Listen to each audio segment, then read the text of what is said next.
This is the moment of a racial attack on a Los Angeles subway train in February. It's a Saturday night. The perpetrator appears intoxicated as he goes on an insulting spree, blaming Chinese people for the coronavirus. These Chinese people are crazy. Although she's not Chinese, Tanny says she was the victim of this attack and captured the incident on her phone.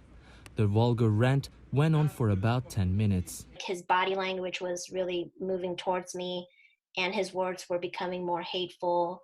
And he was saying things like, they're dirty, they don't clean themselves. He used more vile words. She later shared her story on social media, and it was picked up by national news outlets. And I started looking around the train, and I was trying to deliberately make eye contact with specifically the men on the train. What I wanted to see was that somebody had my back.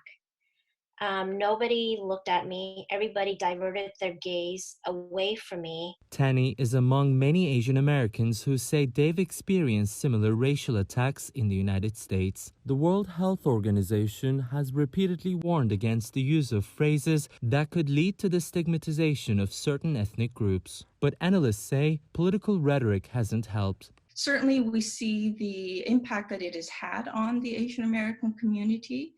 I think there have been many challenges and pushbacks to that, and yet there seems to be deliberate choices in the terminology that is used, calling it the Wuhan virus, the Chinese virus. The current trend of rising incidents of hate speech has become a major concern for Dr. Gay Yuan, who's part of the Chinese American Citizens Alliance in Los Angeles. It is something that is very unnerving for me, even having lived through it. So many cycles of it. And especially nowadays, crazy people out in the streets spewing hateful messages and doing hateful acts. Then it's very easy to do it with a gun. And that scares the heck out of me.